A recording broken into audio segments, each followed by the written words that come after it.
Друзья, приветствую!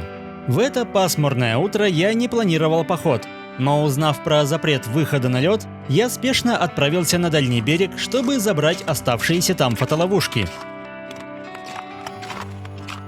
Первым делом я направился к камере, установленной на берегу, и здесь совсем недавно побывали лоси. Похоже, заросли ивы не на шутку завладели их вниманием. Но крупная копытная не единственная, кому приглянулась опушка. На небольших проталинах уже обосновались клещи, общество которых совершенно не радует. Благо до фотоловушки оставались считанные метры, а значит, пора переходить к свежим кадрам. Поздней ночью на поляне появилась полевка, которая активно исследовала спрятанные приманки. В 10 утра прямо перед камерой красовался заяц, видеть которого при свете дня совсем непривычно. Пару дней спустя в ветреную погоду на поляне показались снегири. Как и многие другие птицы, с приходом весны они все чаще спускаются с деревьев, ведь на земле куда проще найти упавшие за зиму семена. В светлое время суток появился и грызун, но все же ночь для него куда более привычное время для разведки, ведь так можно укрываться в тени от многих хищников.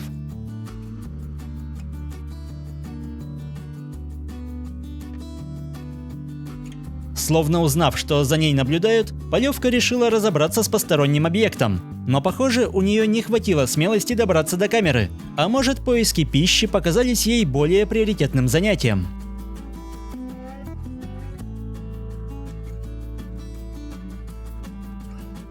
Утром в лучах солнечного света миссию грызуна продолжала большая синица. А ночью, наконец, до места добралась постоянная охотница за спрятанной провизией. Весенний наст заметно усложнял задачу, ведь раскапывать замерзший снег – непростое занятие для куницы. Но зато отсутствие снегопадов позволило хищнице с точностью определять местоположение приманок.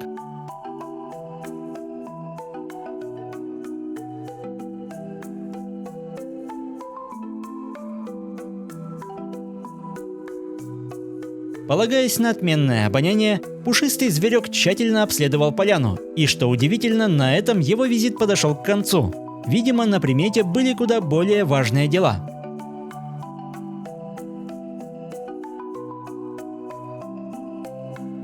Ситуацией пользовался находчивый грызун, который без всяких раскопок добирался до спрятанных кусков.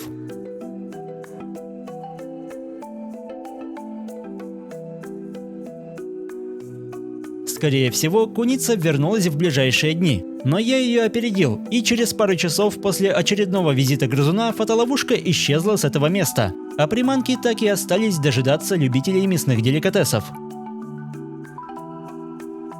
Я же отправился за следующей камерой, направленной на поляну, где недавно были найдены лосиные следы.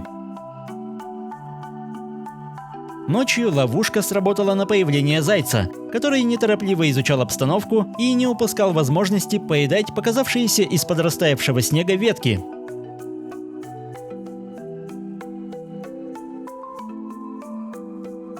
Наконец, время на передышку закончилось, и косой отправился дальше. На следующую ночь в кадр попали сразу два беляка, и расстояние между ними стремительно уменьшалось. Похоже, эта поляна была запланированным местом встречи, однако после непродолжительного знакомства пути зайцев резко разошлись. Хотя один из них еще какое-то время оставался в поле зрения, видимо, делал выводы из былой встречи.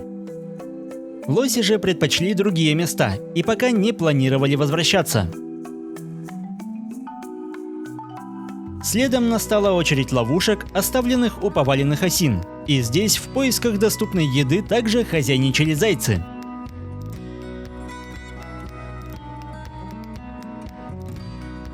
Хоть и доступная часть стволов была полностью обглодана, животные возвращались сюда снова и снова, и, похоже, им по-прежнему удавалось находить съедобные части, хоть и для их добычи приходилось прикладывать немалую силу.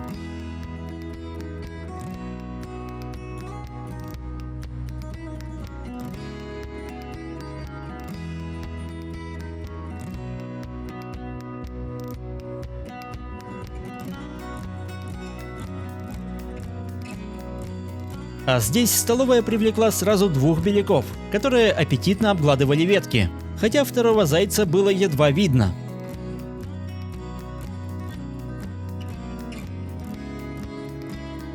Наконец косой появился при свете дня. На фоне снега он по-прежнему абсолютно незаметен, и лишь большие глаза и кончики ушей выдавали умелого бегуна.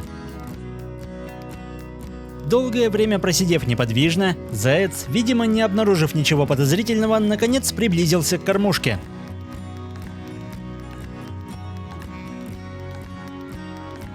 Всего через 20 минут солнце преобразило кадр, а косой продолжал исследовать массивные ветви в поисках еще не тронутой коры.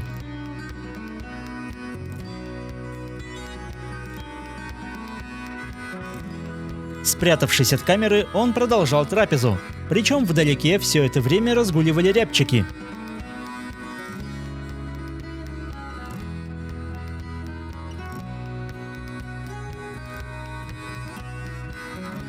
Заяц пробыл здесь почти час и, наконец, отправился на поиски места для отдыха.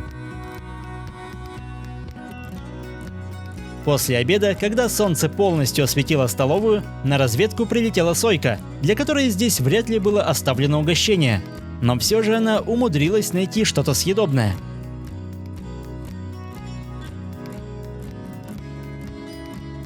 Вечером нашествие зайцев возобновилось, однако скоро их и след простыл, ведь на место прибыла куница.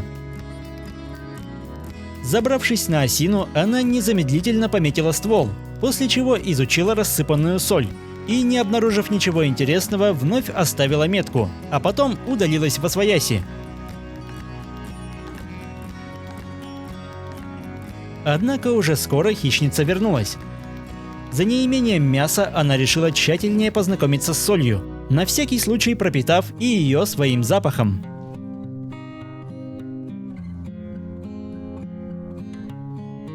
Причины столь частых меток оказались просты.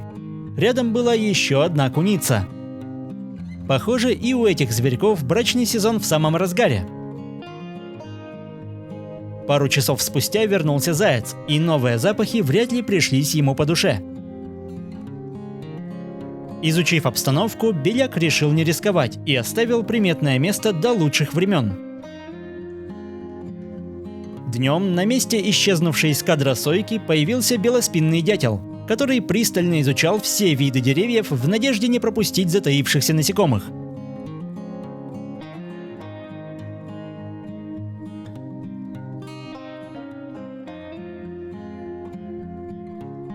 С приходом темноты появилась куница, но лишь для того, чтобы в очередной раз оставить метку на осине.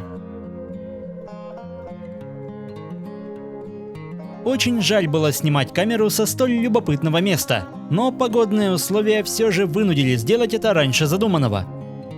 За 2 дня я забрал отсюда 8 фотоловушек, и часть из них уже стоит далеко от города, о чем я писал в своем телеграм-канале. А значит, не за горами новый сезон лесных новостей, поэтому оставайтесь на связи, чтобы не пропустить свежие кадры из тайной жизни диких животных. На этом выпуск подошел к концу. До скорого!